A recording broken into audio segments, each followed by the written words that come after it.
this started.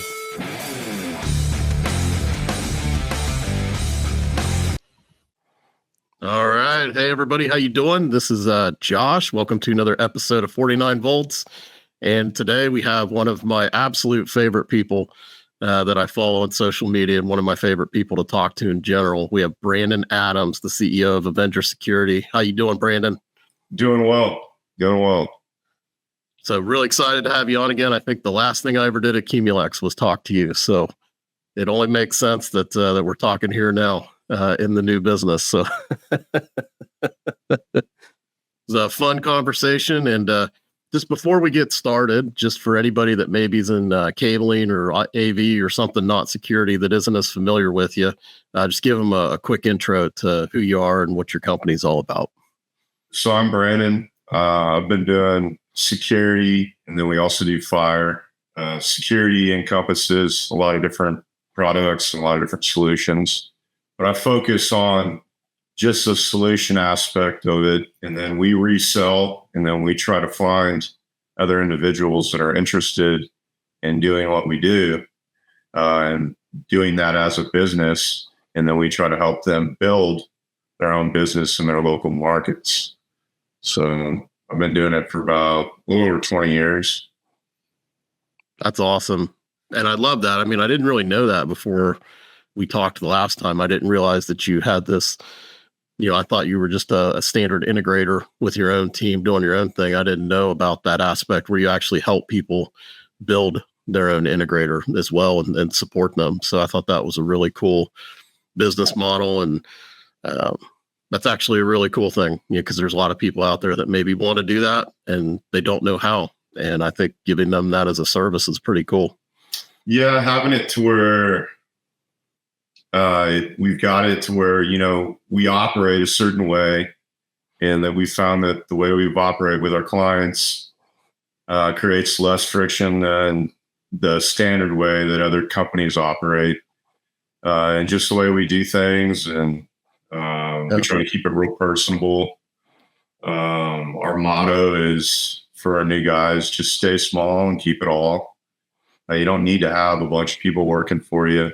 A lot of the guys we have when they start, they're solo independent operators, and then they'll develop into where they develop their own team of, either employees or however they want to do it. But we support them however they want to operate. So you have just a huge comfort zone and a huge dynamic of enterprise and then basic residential. So we try to keep everybody in their comfort zone. And so one of the ways I know that you provide a lot of your guidance is through your messaging on social, where you talk about a lot of the different aspects about what they're going to run into, how to deal with it, the right ways to do business. And, I see a lot of your stuff on LinkedIn, which I really enjoy, but you have tremendous reach on TikTok. You have a very big audience there. So tell us a little bit about how TikTok has helped you build this business of yours. Well, so I always look for ways that I can display my business in a way that doesn't cost any money. And so, that's the way, if you look at, social media, it's all about, making a message and kind of getting it out there and kind of seeing what kind of response you can get. And, I've been doing that for a long time. I've looked for ways that I can exploit my business or my business name into some kind of impression, where, I'm getting people to look at it. And there's a lot of different ways that you can do that. The way that most businesses do it now is with some kind of digital. And so I think just social media that's all it is. It's a way for you or anybody that owns a business, if they're looking for a way to, get their business out and it's not costing them anything. Advertising is expensive. So, for me, it's all about trying to see what kind of organic result I can get from a digital, creating some kind of digital media, getting it out there.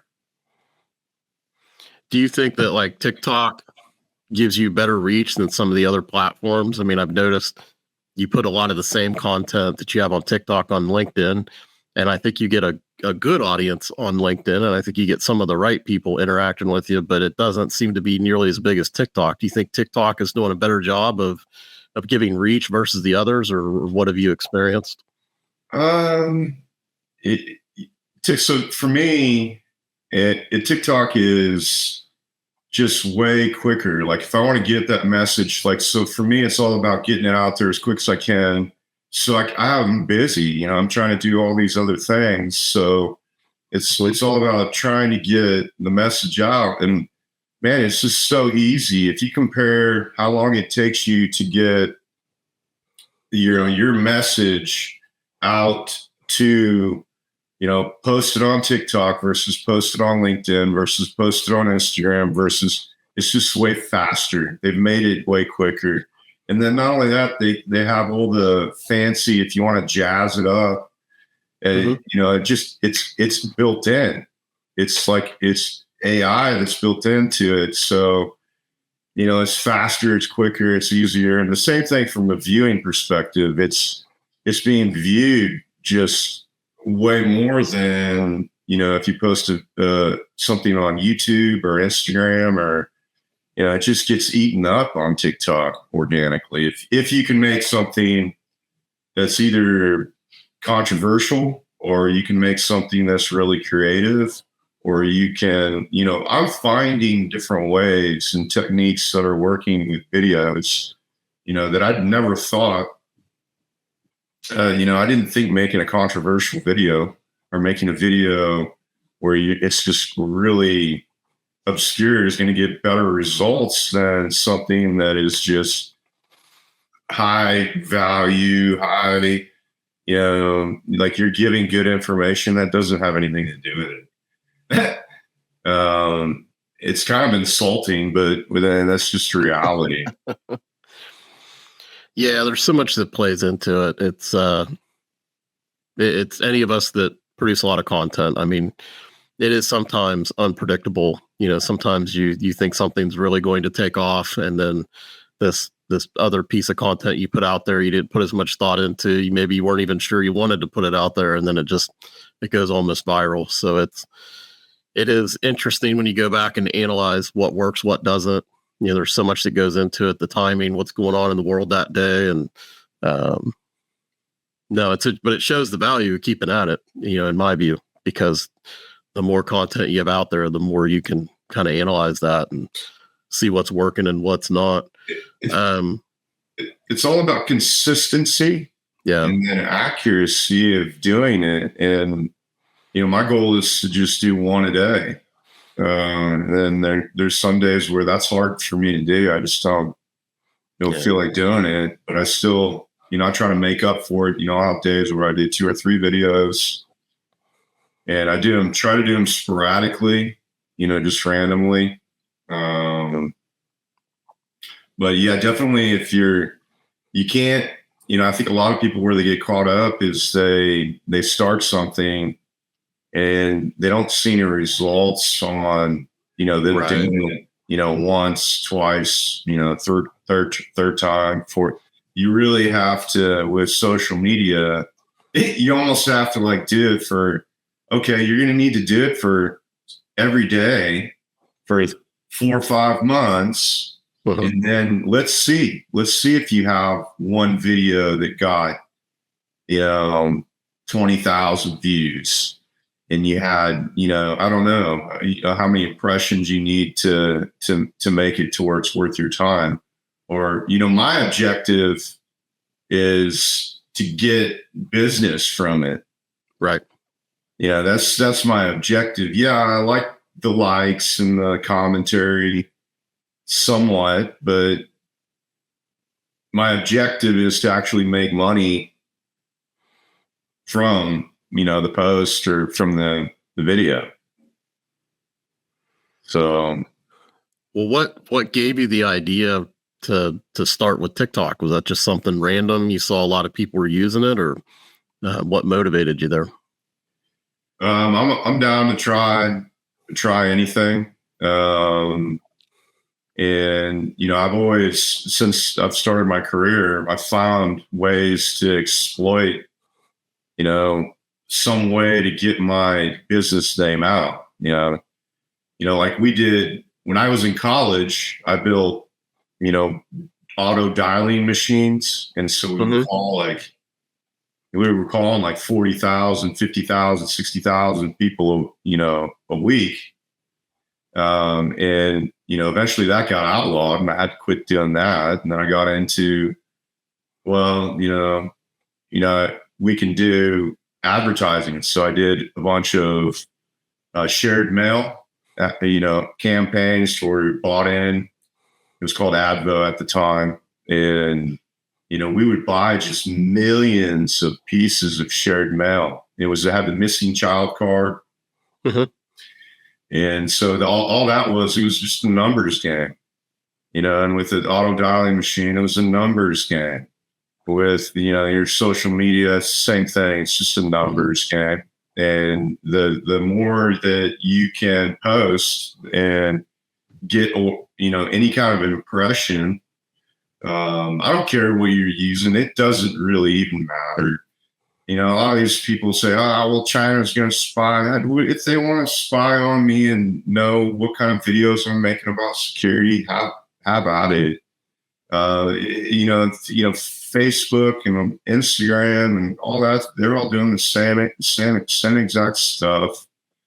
And it's all about just getting your business. It's a numbers game for you. If you're trying to, you should be about you hopefully getting more business or making more money from that effort.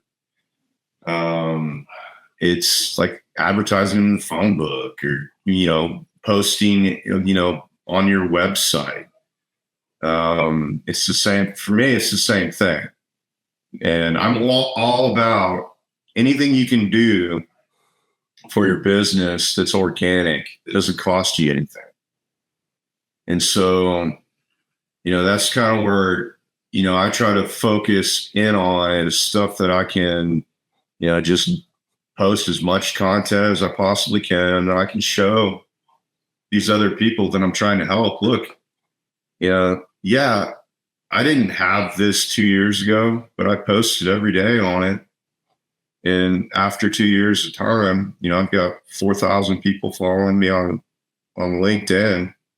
And then I've got, I think it's like 18,000 on TikTok. To me, that's not a lot, though. I think it is for our industry, though. I think it is, because we're very niche and very focused. And, I think we're, maybe if you're a race car driver or an Instagram model or something like that, maybe those are lightweight numbers, but no, I think those are numbers to be proud of. And honestly, again, I mean, I think that means you have a lot of the right people, seeing your message, because they're part of that focused group. So no, those are good numbers, man. I think we got a lot of people in our industry, man. They're sitting on 5. That we don't take enough advantage of what's available to us through social and these digital platforms. Well, obviously, you and I have had conversations in the past, on LinkedIn about this ban. So if anybody that's following me has probably seen, I've posted some of the updates. I think Oracle is now looking like the leader, and being a solution to that issue. But, what do you think happens if they don't work that out with Oracle and TikTok goes away? I mean, how does that affect your business and your efforts to advertise your business? I don't think it'll affect it any. I mean, yeah, I might get, I've found some business off TikTok, but there'll be another, just like they stopped me from doing auto dialing, just like they stopped me from doing fax blasting, just like they stopped these things. And, what I have a real problem with is just their ability to relate. So like, I don't think it's necessarily the fact that people can get on TikTok and make a message and put it out there. I don't think that's the real problem. People are just failing to relate how TikTok is not necessarily operating laterally within the United States. They're trying to sell, they're not creating this relation that TikTok has with like Temu. They're not creating, the whole TikTok relation with, Chinese products and Chinese goods, and how it's not really American products and American goods that are being. I think it's just a poor way that it's being displayed. I don't necessarily agree with it all, but I don't really care. There'll be another TikTok. There'll be another Instagram. Right. There'll be another YouTube. There'll be another. Yeah. For me, it's just a waiting game. Yeah. Instagram's actually experimenting with making Reels a separate app that works more like TikTok. So, I mean, it's, as you say, I think there's always going to be another. But I think it also, just in my view as an agency, I mean, I think it speaks to the importance of diversification. Even if you have like, you're doing really great on TikTok, or you're, I do best on LinkedIn personally. And, but I still post to Facebook, Instagram, TikTok. I post to my Google page. I don't think enough people are doing that. So when somebody Googles me, they don't just see a picture of my office and all of that, but actually all of my social media posts for the last 6 months are on there that they can scroll through. So I think diversity is really important. So I think that's a good message there. So like, what advice would you give to people? Because, like you said, I mean, my agency exists because there are people out there that either don't have the time, or they're not comfortable, or they just don't feel like they're creative. They don't know what to do. But for those that are, I encourage them to take your advice. I mean, you can join these platforms for free. You don't have to buy a sponsored page. You don't have to pay for anything. If you're going to do that work yourself, I mean, do you have any advice or words of wisdom for people that say, hey, I think I can give this a go, but I'm not sure where to start? Yeah, you have to try something. You need to, like, do you have a website? A lot of people go to I need to get a website, or you can build a business just off social media. We have had dozens of individuals that have created social media sites, and we have a guy that he's on Instagram. It's Avenger Security. It's one of our partners.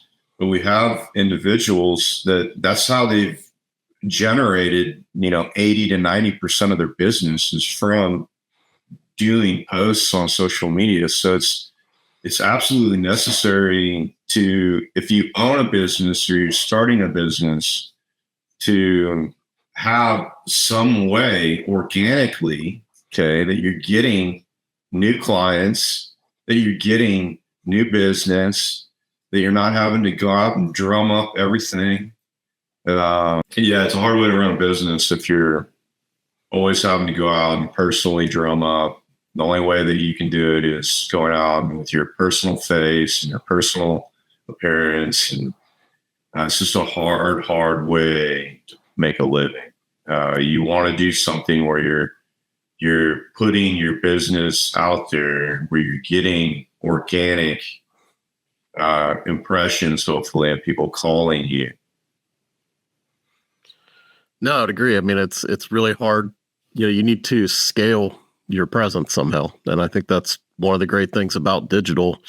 You had the auto dialer, the fax blast, you had all these things you're trying to pass. Like you said, it was all about numbers. And I think too many people are scared of being judged. Right. Yeah. And so they just don't do it because they're worried that they're going to say the wrong thing, and they are. And they're going to have people go off and say, "Oh, you're an idiot, you're stupid," and it's going to shut them down personally. And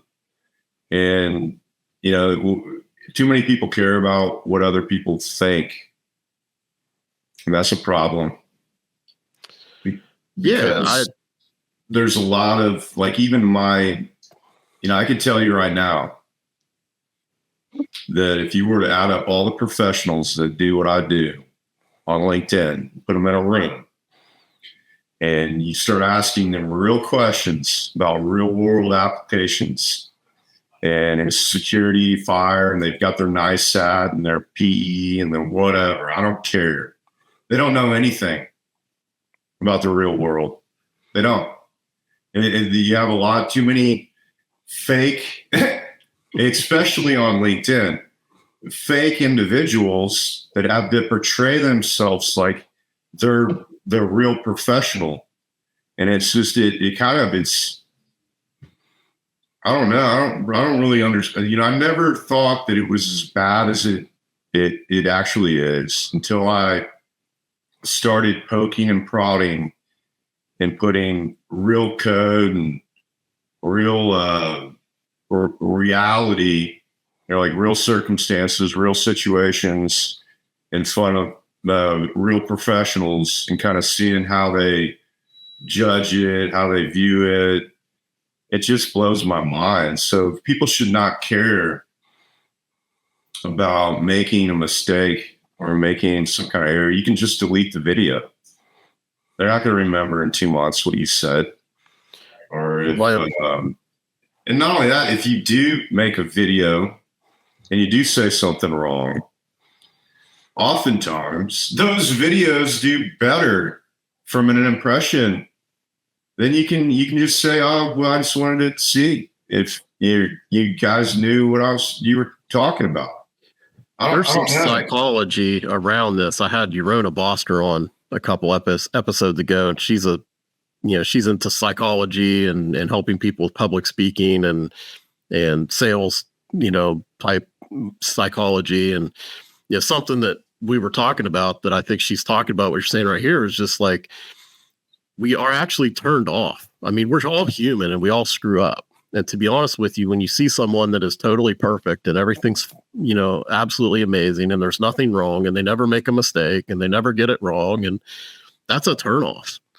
We don't like that. That feels very fake. That feels very phony. It feels very synthetic because that's not real life. I mean, I could tell you 3 things I've screwed up already today.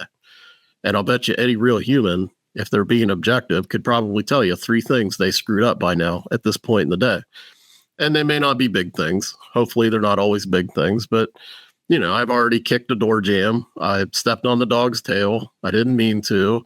And then I almost shut the trunk lid on my hand. We just go through our day with folly as humans. We're not perfect. So I think it's an interesting point that you make because we're so worried about being judged. And we're so worried, about these things. I think you're right. I think that's part of it, not wanting to seem foolish, either because it may hurt their career or just out of just general human, I don't want to be embarrassed. But honestly, as you say, I mean, the more real that you can keep it, the more you find out that people are attracted to that. And we're kind of worried about something we shouldn't be worried about. You almost should be worried about, like, how do I make sure that I'm not always looking too perfect? Honestly, that's what you should be worried about. Like, don't hide all the flaws because that's going to come off as kind of fake. And that was kind of the last topic I wanted to cover today. That was a really good transition. I mean, the authenticity is so important, right? I mean, is that what you experience? I mean, I could tell you just me as someone that has gotten to know you because I was a follower and a fan of what you were doing. I love the fact that, and we've talked, I don't always agree with your opinion, but I love the fact that you're very sincere. Like, you're just, you get on, you turn that camera on and you talk about how you feel, and you're not trying to hold back and guess what people are going to want you to say. You're saying what you feel and what you believe and what you see. And agree or not, like, you keep it on point. I mean, do you think that authenticity that you bring is why you have a good audience? Yeah, I think what I've noticed is if I make videos about something, that's what I get. So if I make videos on access control, or, if I make videos on fire, I'm going to get videos on fire. Mm-hmm. And when I make videos about, customers I don't like, or people's attitudes that I don't really care for, I don't get that. I get what I'm searching for. So, I don't really want the same. When I look at my business, I'm not after the same thing that all these other businesses that do security and fire are after. I've got my own way of doing things. Mm-hmm. And so, for me, it's all about getting out the way that I want things done and how I want to do stuff and the type of customers that I want and the type of clientele that I want and the type of partners that I want. And then that's what I try to make videos about.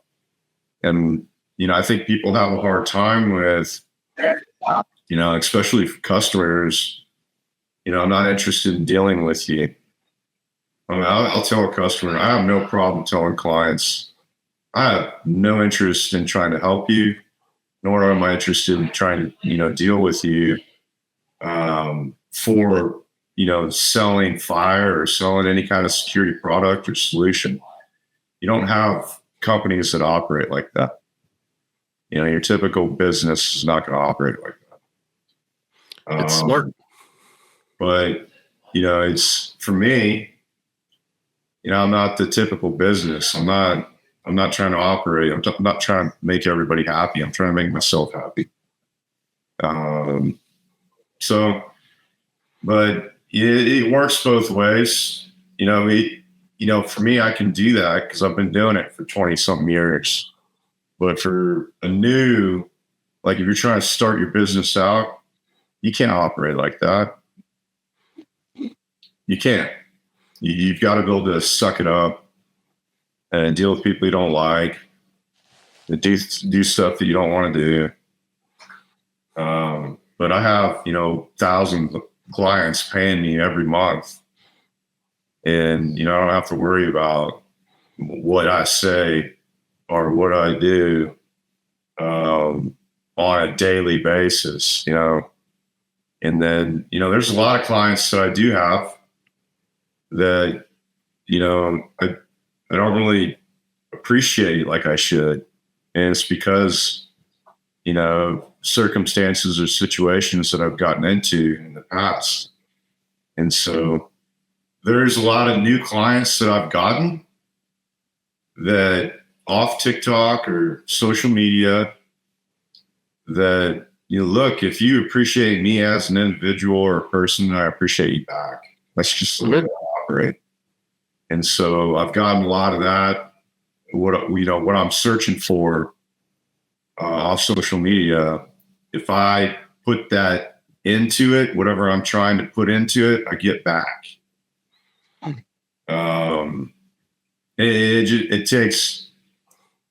It takes years of doing it.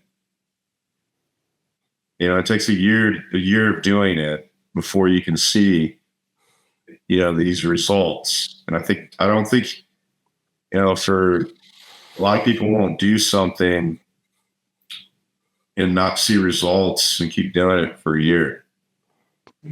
And so that's why, I just highly recommend, even the guys I have now, I'm like, dude, just do something. You're not doing anything. They complain that they don't have any business, or they're complaining. And I'm like, well, what are you doing? You're not doing anything. Just do something. Try something. You're not going to get anywhere. Not like that, you're not going to hurt anything trying something. I agree. And, like you were saying, in the beginning, you may have to suck it up a little more to try and, earn your spot and get to the place. I think, there's another podcast called Talking Shop with Benji the Door Dork, John Harris, and my friend Bear Halverson. And John Harris was talking about, in his new business that, and even in his career before he had a business, it was like, I had to say yes to everything so that I could then earn the right to be able to say no to things. Yep. And to be more selective. So I think that's a really good way that you're describing that. You have to, you're going to break but when you start out, you should be doing anything and everything. Yeah. So you can learn. Hey, a lot of people, you need to learn. You need to learn how to deal with, I can pretty much, an analogy that I try to give all my guys is I have been in 30,000 closets. Okay. I can go in your closet and I know exactly the type of person you are. I can read you like a book at that point.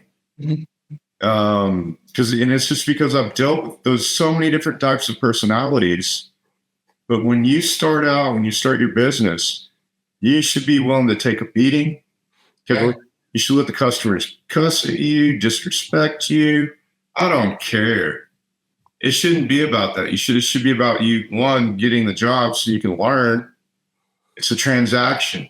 The more transactions you can get up initially, the better off you're going to be.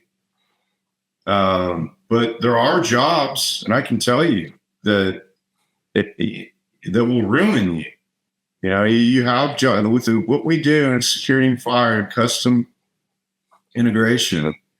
I've had several dozens of clients throughout my career where I had to be like, dude, we're done. Okay. And I should have cut those ties with that client way before. I should have seen it coming. But the only way that I know how to not get in those circumstances, and I'll never get in one again, is from the experience.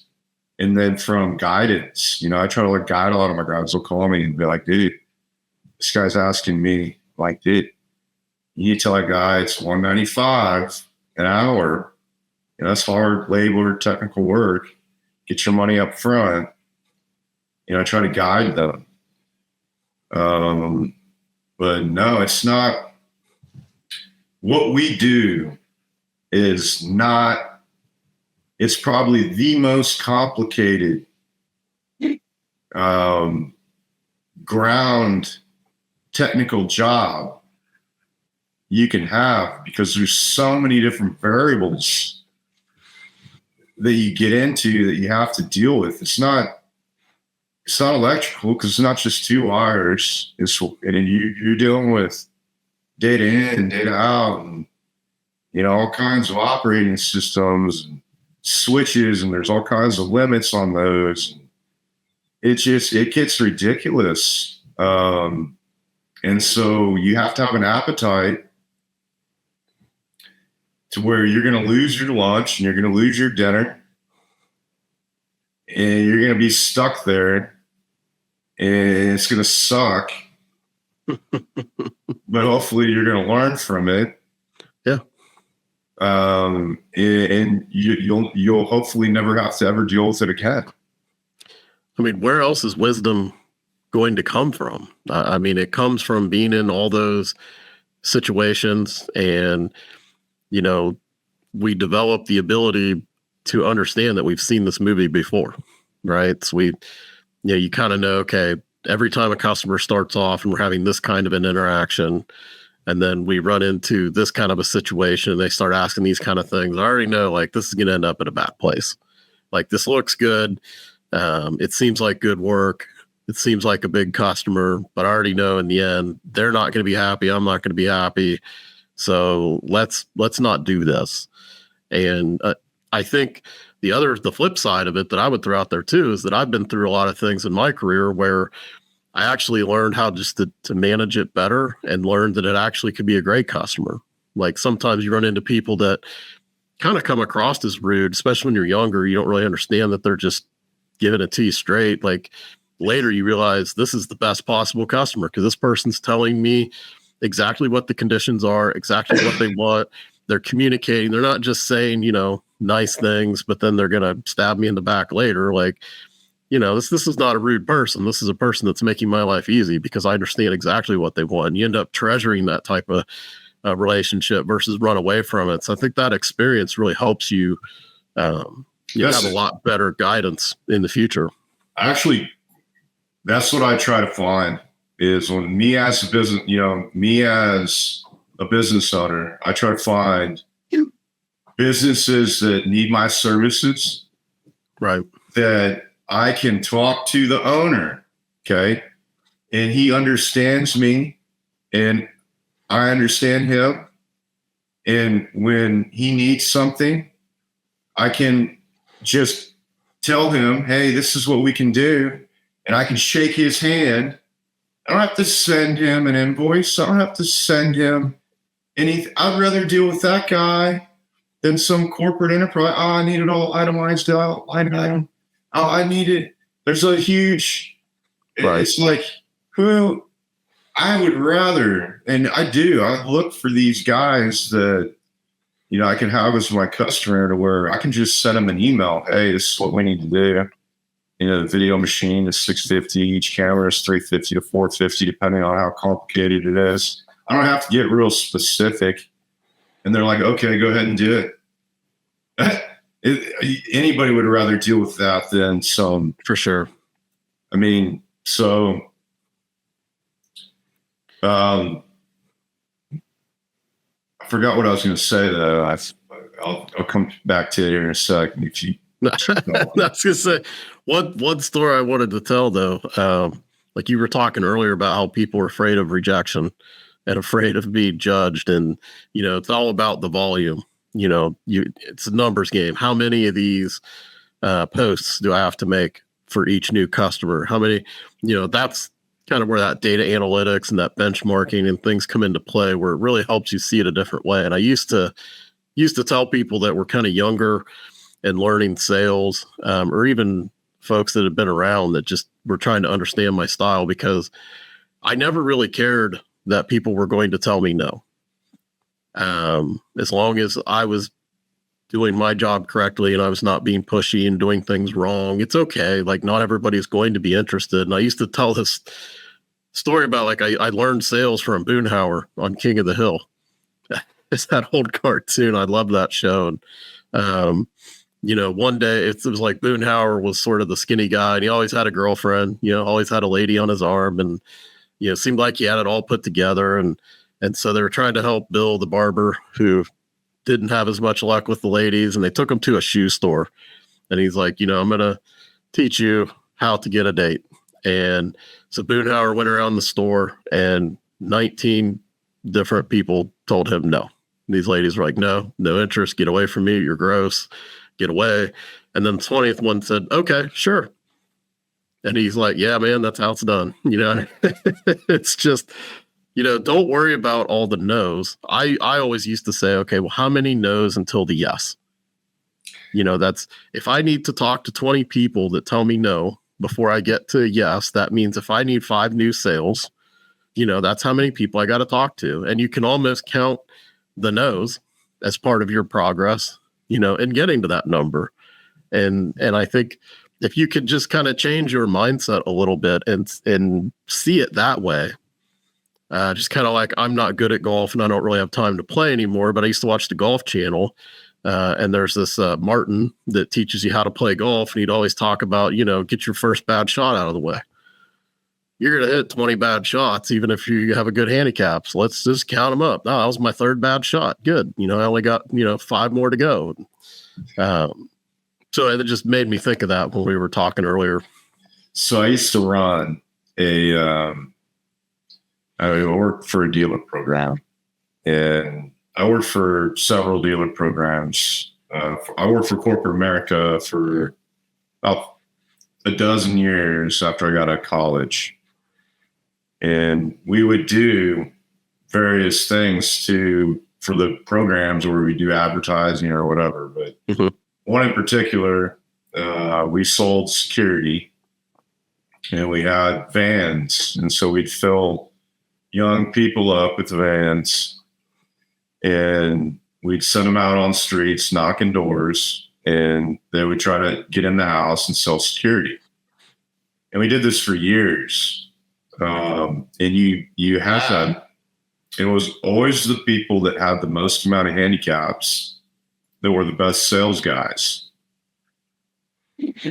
It was always the people that had the most tore down personalities and broke down personalities that were the number one sales guys.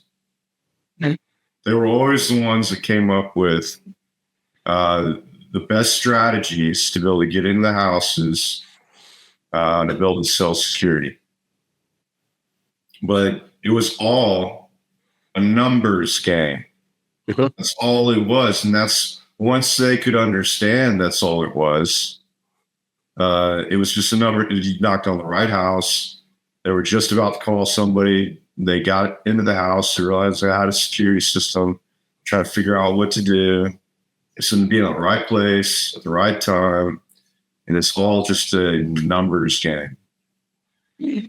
But, you have a lot of people, more to that story is, you have a lot of people, they're worried about being judged. Like you had a lot of companies that didn't do the door knocking. They didn't do it because they were worried, people are going to judge me. They're going to think we're a horrible company if we're knocking doors. That's not appropriate.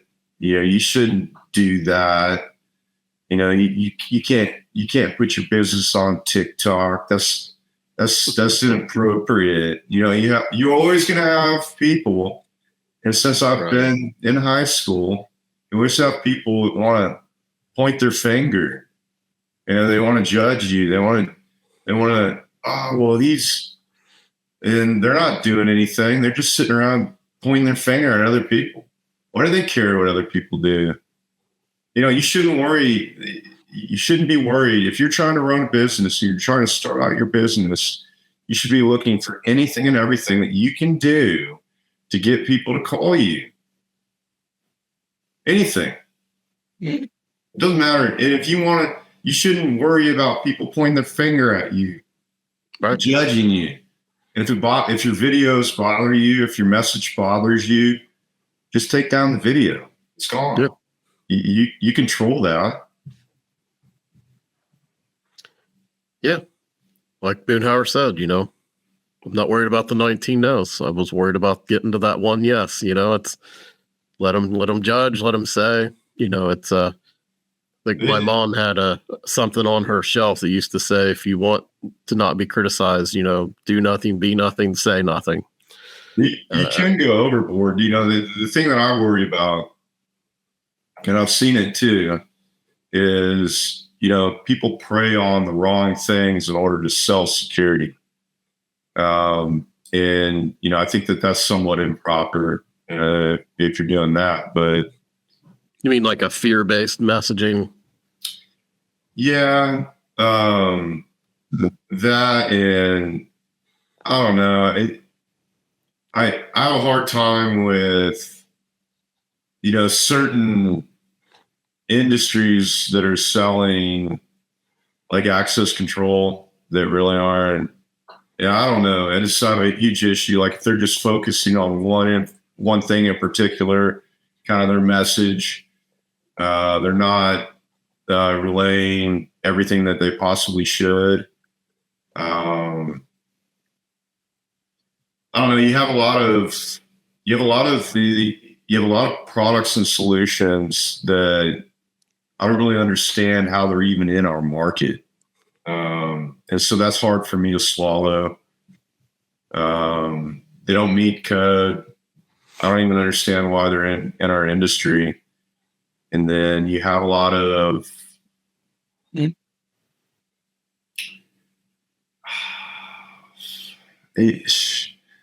don't know. I just don't know that, like our regulation too in our industry is really where it needs to be. So, you have a lot of products and solutions that are being sold that shouldn't be sold. And then you have a lot of,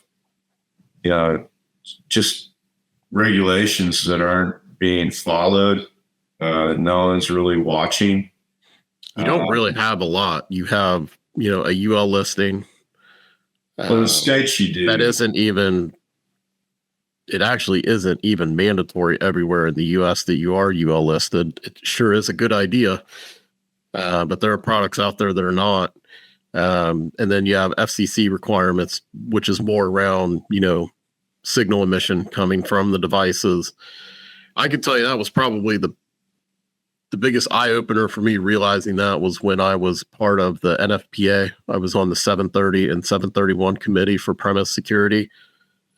And that's when I kind of realized like the NFPA, if you look at like the National Electrical Code, some of the other aspects, fire alarm, are more enforceable, are typically adopted by local authorities. From a premise security standpoint, there's very few places in the US, and you knew who they were because they asked all the questions. When we would have our committee meetings, there would be the questions and suggestions and feedback out there. And it was like from 3 inspectors around the country, the same 3, and they were the only ones that were really adopting that as like an enforceable code. So I think you're making a reasonable point. I think you can almost make any product you want and introduce it to the market. I don't think there's a lot of regulation around that. They look at, like, even if you look at the inspections here in Texas, I go to various jurisdictions throughout the state of Texas. They look at the surface, everything's expected on the surface, placement. That's about it. No. They're not really inspecting the back end of how everything's isolated and wired and configured and programmed. They don't, and they're not supposed to. The problem I have with it too is, they try to enforce, like, all the enforcement that we have in our industry is on us. So all the regulation and enforcement is on us. So, what they do is they try to regulate, they enforce the companies that are paying them the license. That's what they do. Mm-hmm. There's no outs and you have 2/3 of, I would say 2/3 of the systems are being installed by companies. There's no license. That's true. And so there's no regulation. It's very localized, and I think all of the low voltage industries have this. So, obviously I had over 25 years of structured cabling, putting in the copper and the fiber optics and so forth. And, like my new office here, I'm in Dublin, and Dublin has a low volt permit. Doesn't matter if it's AV, structured cabling, security, whatever it is, you have to pull a permit. You have to meet their regulations. There is an inspection process, and it's way more formal. But I could go next door to Hilliard, where I live, and there's nothing like that. I can do anything I want. And if it's not going to touch the electrical system, for example, there's really no permit and no one to inspect it. So, and it is like within Ohio, there's just, every city's different. That's something I learned 15 years ago was like, before I would quote a project for any of these systems, security cabling, didn't matter. I would have to go to the website of that city, village, district, and I would have to look and see what their policy was. So it is not a universal standard everywhere. And electrical is a little bit that way, but you're going to have small differences from one place to the next. In general, they adopt the NFPA as a whole, and then there just may be small things that they either don't accept or do accept that maybe, isn't required elsewhere. And low volt is, I think that's one of the challenges we have is there really is just very little standardization, at least from a regulation standpoint. I mean, it's just everywhere you go is different. It's bad here in Texas. The state of Texas has adopted 2019 NFPA as a whole throughout the state of Texas. And then each of the jurisdictions can adopt higher than that if they choose. Right. Some of them have, but they don't even know what it is that 2019 is. So No one knows. It's just what it is. And the NFPA could do a way better job than clarifying a lot of the rules and codes. I think that's honestly half the battle is, they write it and they write it to where it's not really understandable. And it's a huge problem. It's actually a committee effort. Bigger problem. That's what happens. It's a committee effort, Yeah, and they're all pretty much like volunteers. I didn't make any money when I was in NFPA. You're volunteering your time, and so you have like 30 or 40 different people, and what you have is like every sentence is a compromise amongst the 30 people that cared to opine and the 10 that never say anything, and it does sometimes get a little convoluted. I would agree. Yeah, no, it is. It's bad. Well, Brandon, I had a lot of fun. I love having you on. I hope to have you on again. Yeah. I'm going to keep following. I hope you keep spitting fire, telling the truth, doing what you do, because I think you're a lot of fun to follow. I learn a lot from watching you, but I also really enjoy it because, like you said, there's so many people out there that, they're just saying things. Maybe there's nothing really behind the curtain. That's not all of them. There's a lot of people out there that really are very smart, but there's definitely people out there like that. I think people like you shine because of that. I think that's a backdrop that helps you stand out. So I appreciate it. I really, really appreciate you. Before we go, for anyone out there that's watching and thinking, hey, maybe I'd like to start my own security integrator. So maybe I'd like Brandon to help me with that, maybe be a part of his program. How would they get a hold of you? They can make contact either through LinkedIn. I publish all my cell phone, our business number. I'm really easy to get in contact. I have all my email numbers and everything public. But yeah, no, you definitely should. You don't have to do it, full time. I don't recommend anybody jump into it full time. I recommend jumping into it part time and figure out a solution and then or a couple solutions, try to implement, build your business, book a business slowly, make everything real comfortable. But I have guys that it takes them years. A year to 2 years is not uncommon. But it shouldn't be something that you should be scared of. It's easy to do. Anybody can do it. And there's no better feeling than working for yourself rather than working for somebody else. There's Amen. no better feeling in this world. Controlling your own destiny, working when you want to work, doing what you want to do. You don't have somebody telling you what to do. You get to invest how you want to invest. You get to prepare for retirement how you want to prepare for retirement. You get to run your own show. You get to call your own shots. But if you've ever thought about doing your own business, if you've ever thought about being a private security integrator, please make contact. Please make contact. Absolutely. Well, you got my recommendation. You know what you're doing. And again, I think you're always out there shooting straight, trying to send the right message. So we'll also put your contact information in the video description. And for the rest of you, if you do need help with marketing, if you do want to help get exposure, bowmanvisionmedia.com. We can help you with all your marketing needs. We are going to take a couple-week break from the podcast. We do have the ISC West show coming up, so we'll be there. So we will see the rest of you in April. Happy spring, everybody. We'll see you later. Thanks, Josh. Thank you.